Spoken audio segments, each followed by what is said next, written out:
Donc c'est la fête de Dieu, du sang, du corps et du sang du Christ. L'Église nous propose de belles lectures. Je vais parler de la deuxième, de Saint Paul apôtre aux Corinthiens. Frères et sœurs, moi, Paul. Quand je dis il dit moi.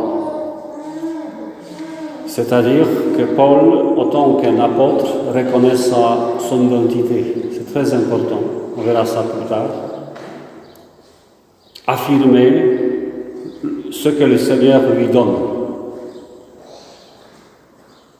Donc, ce que Paul transmet aux autres comme apôtre, ça vient de Dieu. Mais ça se fait par lui. Donc, il est important de reconnaître la dignité de Paul, la dignité de l'apôtre, parce que le don qu'il a reçu, c'est réservé aux apôtres. Regardez, j'ai moi-même, moi Paul, moi-même, c'est 2 fois souligné, j'ai moi-même reçu ce qui vient du Seigneur. Donc il y a moi, Seigneur. Je vous l'ai transmis. Il dit ça à tout le monde. C'est à la communauté des Corinthiens où il y a aussi des évêques et les presbytres, c'est-à-dire prêtres. Et plus loin, Paul, c'est pour dire, voilà, c'est réservé, c'est-à-dire faire la messe, l'Eucharistie, ce don reçu du Seigneur, ce n'est que le prêtre qui peut le faire. C'est très important de le rappeler. La nuit où il était livré, le Seigneur Jésus prit du pain. Puis ayant rendu grâce, le rompit et dit, etc.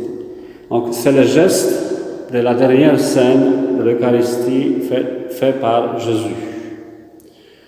Donc ce que Jésus transmet, nous le refaisons.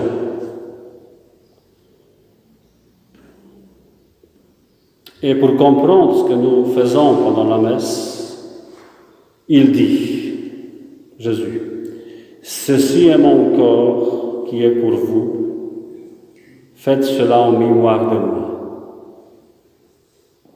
La définition de l'Eucharistie, c'est que le pain, c'est le corps du Christ, donc c'est le Christ. Donc cela aboutit à beaucoup de conclusions. Reconnaître dans le pain eucharistique et la réserve eucharistique qui est dans le tabernacle, Jésus lui-même. Et tout ce que nous faisons comme des gestes envers le corps du Christ, ça témoigne de notre rapport avec le corps du Christ. Ça nous appelle à respecter ce corps, à recevoir avec piété, vénérer l'Église autant que la maison du corps du Christ.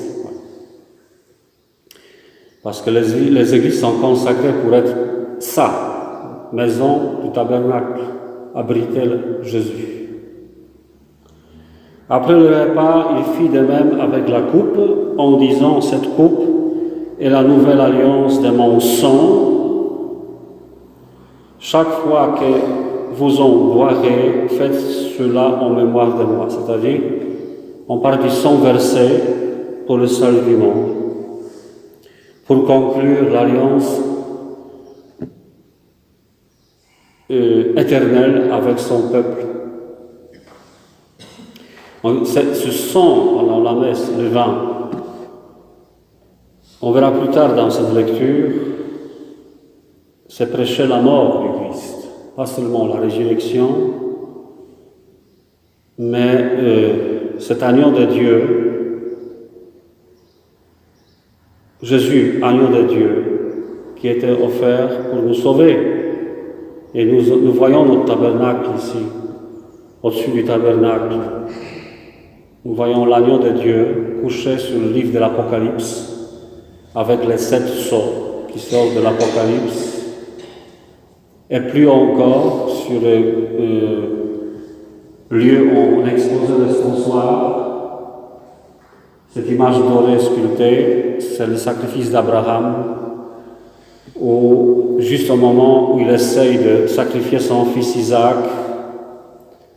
il y a un ange vu sur cette image qui arrête l'épée d'Abraham, mais Isaac, c'est l'image du Christ, parce que comme Isaac était sauvé, Jésus n'a pas été sauvé.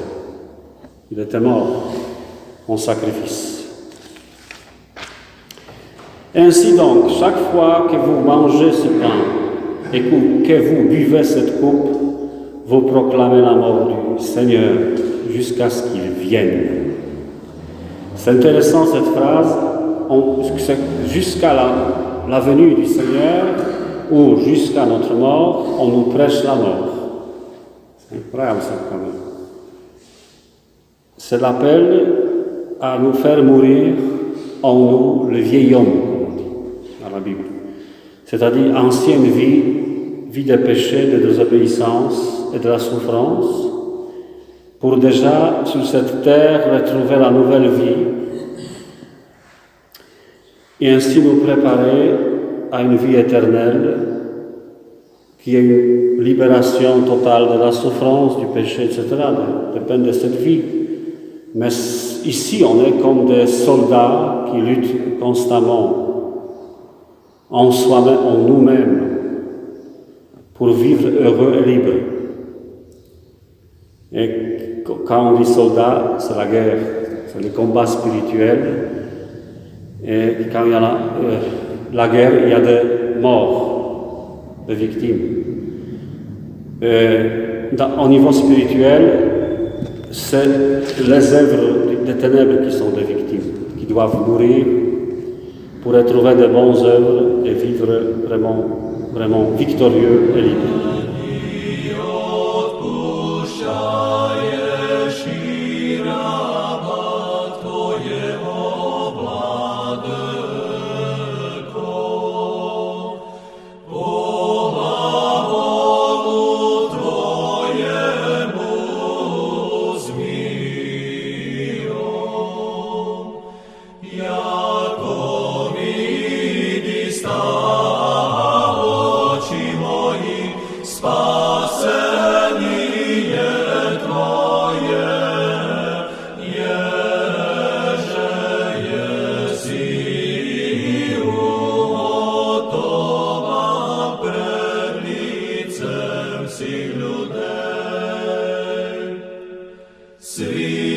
Світло откровення ясно